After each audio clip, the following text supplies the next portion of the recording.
Bonjour. C'est avec plaisir que j'accueille aujourd'hui chez Agora ici Télévision, M. Yves Alavo, grand acteur associatif de notre métropole montréalaise, québécoise et canadienne. Yves Alavo est poète, auteur, compositeur et interprète. Il a composé plusieurs chansons à l'instar des troubadours de jadis, philosophe, professeur et fonctionnaire. Il fut membre d'une congrégation religieuse, chef de chorale et sportif aguerri. Son tout dernier recueil de poésie s'intitule « Rouge, fureur, chant de lumière ». Ici Kamal Benkiran, bienvenue chez Agora. Un honneur de vous accueillir une deuxième fois, Monsieur Alavo. Merci beaucoup. Vous savez, les lieux d'expression, les lieux de liberté, ce que l'on revendique beaucoup, les lieux de partage, vous en faites, vous êtes un pilier de ça. Et vous faites de la métropole ce qu'elle est depuis des années. Et je me sens honoré d'être aujourd'hui en contact avec ce public parce qu'aujourd'hui, le public, je pense qu'il a beaucoup plus intérêt à aller vers ces sources-là dont vous êtes et je vous remercie de m'accueillir. Le plaisir est pour moi, l'honneur est pour moi et pour nous, Monsieur Alavo.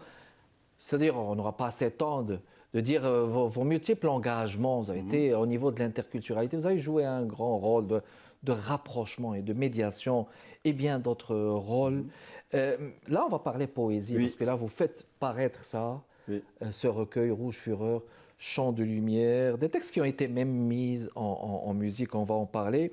Mais ce qui est inspirant et intriguant, c'est le titre qui joue un petit peu sur la contradiction, n'est-ce pas? Et puis sur le clair-obscur, parce que parler de fureur et parler de lumière, c'est un peu deux choses qui s'opposent. Pourquoi cette opposition? C'est un contraste, et vous savez, la personne qui a écrit à l'arrière la petite introduction, c'est mon épouse Paul Moffett, qui fut prof d'histoire au Collège Antique. Elle a mis la fureur, le poète la vit.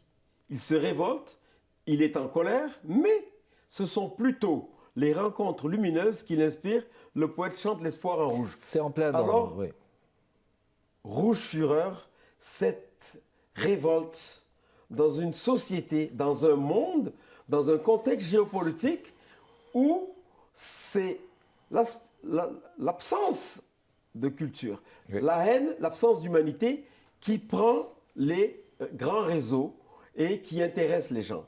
Alors, la fureur contre les injustices, la fureur contre les contrariétés par rapport à l'héritage millénaire de nos sociétés, de nos ancêtres, de nos parents, et aujourd'hui, une espèce d'aveuglement, puissance militaire, haine et tout ça. Et Chant de lumière, c'est que toujours cette beauté, la nature nous en donne une leçon perpétuelle, elle se renouvelle, elle est de plus en plus belle, que ce soit dans la miniature de la nature que dans, vous voyez l'espace? Vous avez vu le 8 avril, l'éclipse qui nous met dans un contexte dans un état d'extase. Le soleil et la lune se rencontrent dans l'intimité, mais nous, les citoyens du monde, on les voyeurs, on les regarde. C'est l'intimité d'une rencontre entre le soleil et la lune. C'est ça. C'était le premier titre de mon premier recueil, Soleil bleu de lune et soleil d'or. Oui, exactement. Voilà. Puis vous avez, il y a comme deux colonnes là, Rouge Fureur et Chant de lumière. Puis, à la lecture de ces textes, il y a des causes portées, bien sûr. des soucis, des rêves portés par vos propres mots, Monsieur Alavo. Et puis, à ce moment-là, est-ce qu'on peut parler justement d'un recueil engagé? Parce que là, on parle de poésie, de texture poétique qui est mise en musique, mais en même temps, c'est un recueil engagé. C'est ça. D'une certaine façon, qui veut dire ce qu'on a de la peine à dire, mais qui en même temps reconnaît la beauté du monde. Et vous avez vu le contrepoint de ce lancement, c'était le programme artistique où, en 2 heures de temps, 8 artistes professionnels allant de la musique ancestrale, la kora, la guitare, la trompette, en passant par le slam et à la musique d'église avec les rameaux et l'organiste et le ténor. On a fait le tour parce que pour la première fois, ces artistes se retrouvaient sur scène dans une église. L'acoustique était bonne et je les remercie avec vous parce que c'est ça, chanter la beauté du monde. C'est ça. Et vous nous invitez, vous tout le temps dans tout ce que vous faites, vous nous invitez à ouvrir les yeux, à s'émerveiller et à chanter la beauté du monde. Oui, et vous avez fait le tour du monde. C'est très intéressant de dire ça. Le tour du monde en musique. C'est ça. À travers les arts. Exact. À travers la musique. C'est ça. Avec l'expression de la beauté exact. poétique à travers la musique. Alors, bon, juste pour retourner au titre, il y a une belle diversité de titres. Montréal célèbre le 375e. Exact. La lutte des femmes. En 2017, ça. Oui, Haïti. Exact. Et puis, il semble qu'il y a une recherche, quelque part, de vérité à travers ces textes, en milieu de tout ce qui est obscur et à double tranchant. Exactement.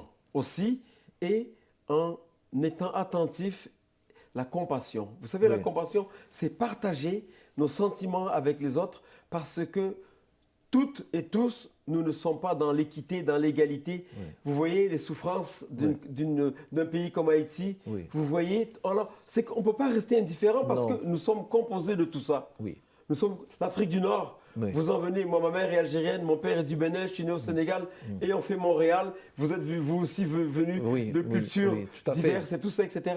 Et on doit rester branché là-dessus, mais aussi garder cette quintessence qui fait la beauté du monde et continuer à chanter cette beauté. Oui, et puis il y a un programme, ce programme, on va en parler, Rouge Fureur, Chant de Lumière, spectacle, musique, poésie. Ça s'est passé en mars, mesdames et messieurs. Exact, le 23 mars. Le 23 mars. Le samedi de neige. Oui, exactement. Disons que c'était presque ou quasiment le début du printemps, mais on ne sait jamais. Au Québec, c'est jamais... On est retourné en décembre, ce jour-là. Oui, exactement. C'est jamais le printemps à 100%. C'est ça, exactement. C'était à l'église Sainte-Thérèse de l'Enfant. Sur Saint-Hubert. Jésus, il y avait... donc, on a vu ça carrément sur les médias sociaux. Et puis... il y avait une magnifique concertation de l'université. Vous êtes attentif à tout ça. Oui, je suis attentif. Je n'ai pas le choix. On a eu la chance d'avoir un cinéaste qui a filmé 2 heures de spectacle. On espère avoir le film bientôt et le partager parce que ces artistes-là étaient pour la première fois ensemble. Il y avait 120 personnes. Il y a eu une réception. J'ai eu le bonheur de recevoir mon député provincial qui était à l'événement et qui a pu dire un mot, Haroun Bouazi. Ma mairesse d'Annecy Quartier-Ville, Émilie Tullier, et la présidente du conseil de ville, Martine Musao Mouélé, qui était là aussi. Qui était là. On va en parler en détail.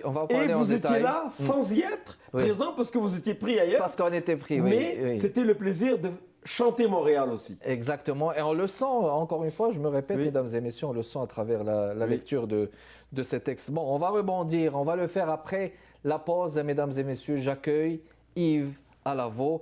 Il est l'auteur de ce recueil Rouge Fureur, Chant de Lumière. À tout de suite.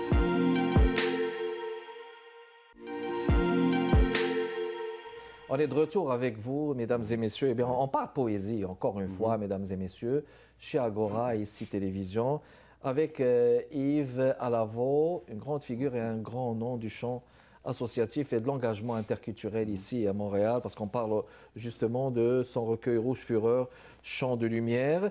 Eh bien, on va continuer. On passe à Chant de Lumière, parce qu'il y a aussi des titres, des lumières qui mettent d'abord l'accent sur l'engagement. Et là, vous mettez, Monsieur Alavo, l'accent sur le rôle de l'interculturel. Et là, vous savez de quoi je parle, parce que vous avez été engagé dans quelques structures ici à Montréal. Voulez-vous nous en dire... fédéral ou municipal. Exactement. Nous en dire plus, peut-être une comparaison entre l'interculturel avant et maintenant.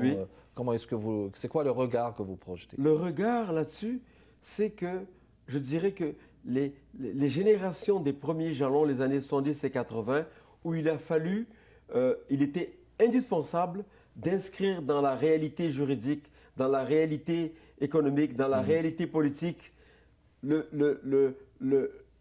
changements majeurs que la société québécoise était en train de vivre. Et je tiens à faire hommage à celle qui fut mon mentor, Juanita Westmoreland Traoré. Elle est vivante. Elle est née à Verdun parce qu'elle est noire. Les gens lui posent la question, d'où vous venez? Elle a été la première femme qui a créé à l'époque le Conseil des communautés culturelles et de l'immigration, qui conseillait le gouvernement sur les questions d'immigration. Et avec elle, une équipe, nous avons déposé des mémoires au Parlement, à l'Assemblée nationale, pour intégrer dans tout, je dirais, dans toute la vie démocratique, dans toute les lois qui ont été votées, toujours la dimension de la diversité. Oui. On a fait des consultations, on a créé la politique d'immigration et permettre à ce que nos institutions universitaires, nos institutions d'éducation, nos institutions qui touchent toutes les questions d'agriculture, qui touchent la santé, reconnaissent que notre société est riche de la diversité. Voilà, exactement. Et c'était un peu ça. Oui. Et donc, aujourd'hui, les générations qui viennent, c'est-à-dire les gens qui ont 40 ans et moins, profitent, bénéficient, on est content de voir que notre société s'assoit, s'inscrit dans ce qu'elle a, l'interculturalité qui la constitue et qui fait notre richesse et qui crée, je dirais, un climat social et un climat culturel de paix. De paix, oui. C'est une culture de paix que nous développons ici. Et ce que vous faites, vous contribuez à faire en sorte que la paix soit répandue, soit partagée. C'est l'objectif, en définitive, de la création et de la littérature. C'est une culture de paix. Mais on parlait tout à l'heure, M. Alavo, justement, vous l'avez dit aussi, mais il faut aussi ramener ça souvent, la démocratisation. Exact. L'accessibilité à la culture. L'équité dans les choix que l'on fait. L'éducation. Vous savez, je vais peut-être dire des choses qui sont un peu une hérésie ou qui peuvent choquer les gens. Je me souviens, en an 2000, on faisait la réflexion. Montréal il y avait eu pendant de 2000, 2001, 2002 jusqu'en 2003, ce qu'on a appelé le comité de transition pour faire une île, une ville, qui était déjà le rêve de Jean Drapeau en 1985, et c'était presque fait. Bon, je ne veux pas faire de politique, mais je dis qu'en juin 2003, Jean Charest a brisé ce rêve qu'on avait de faire une île, une ville, et malheureusement, Toronto a pris le pas sur Montréal. C'est ça. Sur 600 municipalités dans le monde qui ont voulu, on était la seule à se briser. Donc, on est retourné à 19 arrondissements, 15 villes, tout ça. Bon, c'est une parenthèse. Toujours est-il que l'idée était de faire en sorte et de profiter de ce dynamisme-là de Montréal qui perdait son rôle de capitale économique pour devenir une capitale culturelle, la métropole culturelle des Amériques, la seule ville francophone dans les Amériques.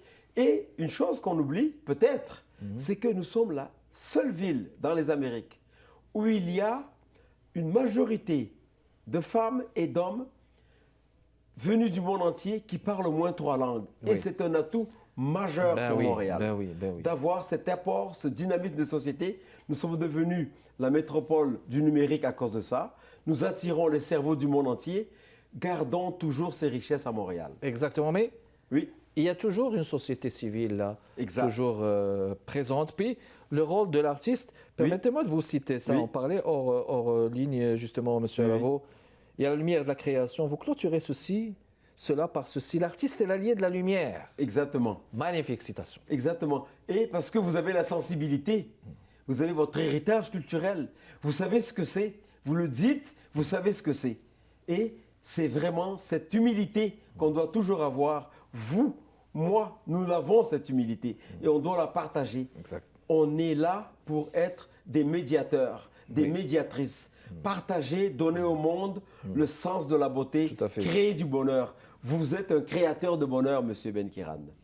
Ben ça fait plaisir, c'est un honneur, mais on va continuer comme ça parce que si on arrête, à un moment donné, si on arrête justement cette marche-là vers la découverte de la lumière, surtout, ça va être dramatique quelque part. Alors, écoutez, avant de vous laisser parler, peut-être d'aborder un extrait, il y a beaucoup de moi, je le connais plus ou moins, Michel Carlile, Kerry Ann Clothes, les artistes, le Cora Samuel Bonnet, c'est ça. Donc, qui ont fait une magnifique... Michael Cartile. Exactement. Poésie, fureur et lumière. Puis, c'était en bloc, puis le bloc final, c'était l'apothéose classique. Avec les orgues.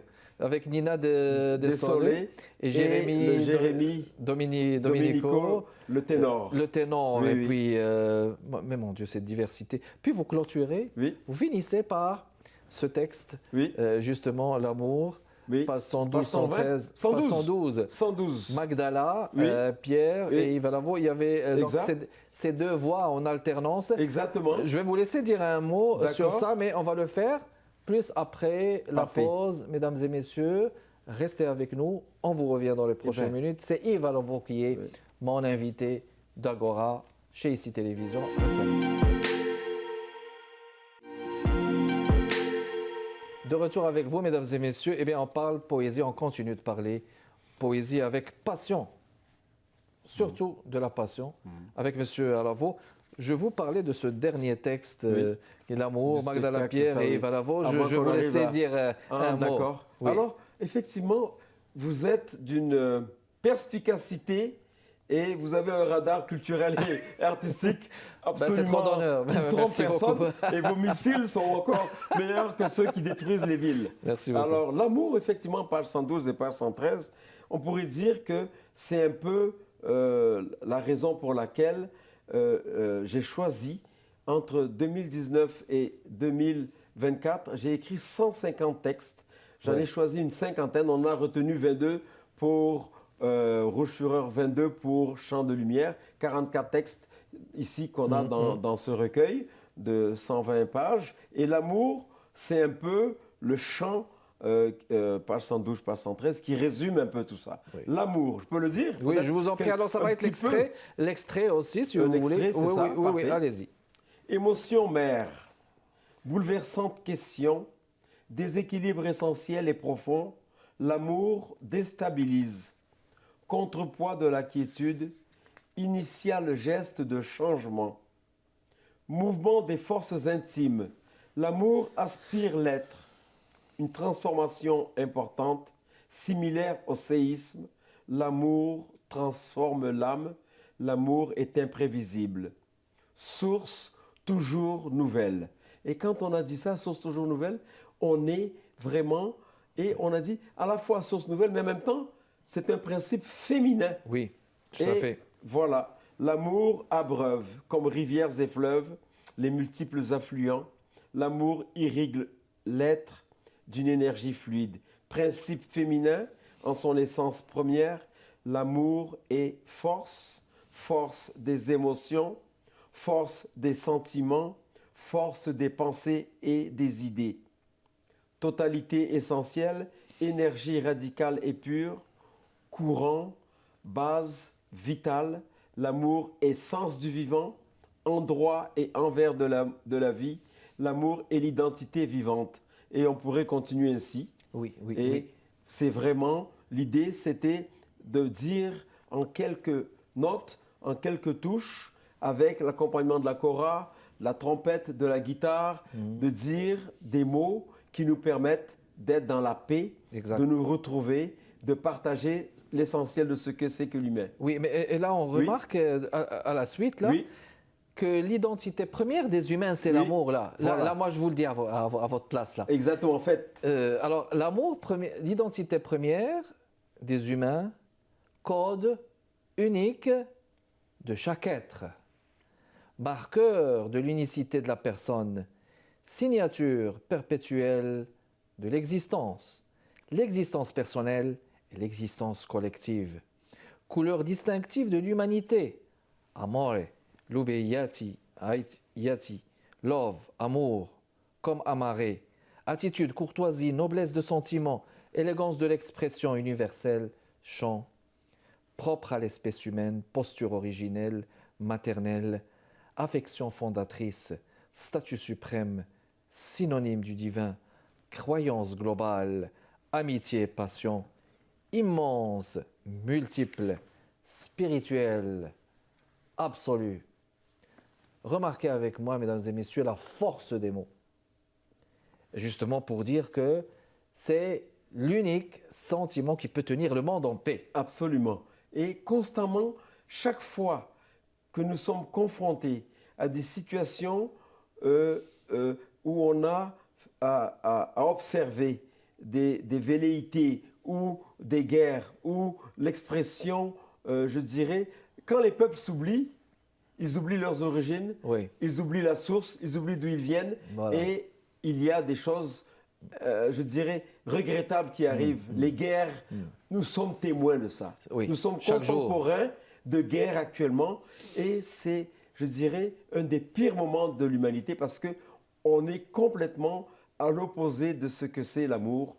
alors qu'on pourrait faire encore mieux. Imaginez un monde comme les poètes et les troubadours et toutes celles et ceux qui chantent. Le monde, un monde en paix, combien on pourrait être prospère, combien on pourrait profiter de la beauté de ce monde, etc. et s'enrichir les uns les autres. Ben oui. Ce n'est que ça, en fait, notre projet, le projet des gens de paix, le projet de la littérature, le projet de la musique, le projet des artistes. Et les artistes sont là simplement pour sonner la sonnette d'alarme. Puis, il y a un point sur lequel j'aimerais revenir. C'était à l'église Sainte-Thérèse. Oui. Il y a une chose spirituelle dans le texte, il faut le dire. Absolument. Toujours. Parce que c'est l'aspiration est la chose la plus noble et la plus grande que nous avons, c'est que nous ne sommes pas seulement de la matière, nous sommes un esprit. Et cette unité des esprits, c'est ça la force de l'humanité. Et le pouvoir je dirais, la transmission, le pouvoir, la sagesse dont on rêve et tout ça. Quand on regarde l'histoire de l'humanité, c'est une histoire spirituelle. Ben, magnifique. On est tous issus de cette même source et c'est ça qui fait peut-être la chance des humains, c'est de partager cette espèce de richesse intérieure, cette intimité. Je dis tout à l'heure, la poésie, c'est notre intimité partagée. Oui, exactement. Et c'est un peu ça aussi. Et il faut la sauvegarder. Il reste une minute, M. Yves Alavo. Je vais vous laisser transmettre votre message aujourd'hui, après la lecture, après l'écriture de ce recueil. C'est quoi le message que vous voulez transmettre aux gens? Le message que je veux transmettre, qui nous regardent, c'est de cesser de parler, mais d'agir. Faire en sorte que nos actions soient en harmonie avec ce à quoi nous rêvons. Nous avons beaucoup de rêves. Nous avons des rêves de beauté. Nous avons des rêves de partage, de collaboration. Nous avons des rêves où on peut voir grandir les générations qui viennent. Transmettre. Moi, mon objectif dans ma vie depuis 50 ans, c'est de transmettre. C'est de partager à mes enfants, à mes petits-enfants, qui ne sont pas seulement biologiques, mais qui sont aussi le mentorat que j'ai toujours fait. Exactement. Et de rendre le monde heureux autour de nous, d'aimer. Et vous savez, le meilleur interprète de l'amour, ce sont les femmes. Ben oui. Et quoi qu'on dise, on en revient toujours, ce sont elles qui le mieux chantent la beauté. Quand on chante la femme, on est dans l'amour. On est dans la beauté. Là peut-être on va clôturer avec ça. La femme, c'est l'avenir de l'homme. Aragon, c'est lui, Aragon, qui a dit ça. Chanté par Ferrat. Par Ferrat, un plaisir et un honneur de vous avoir accueilli, monsieur. Merci beaucoup. Yves Alavo, c'était tout le temps qu'on avait. On va retenir ce titre, Rouge Fureur, Chant de lumière. Les gens qui aimeraient la voir, juste communiquer avec vous. En attendant, je fais les démarches parce que j'ai dû faire moi-même l'édition. Je fais les démarches avec peut-être Renaud Bré. Mais bon, on verra. On verra après. Merci beaucoup d'avoir été avec nous. Merci de votre continuel intérêt, mesdames et messieurs. À jeudi prochain. Parfait.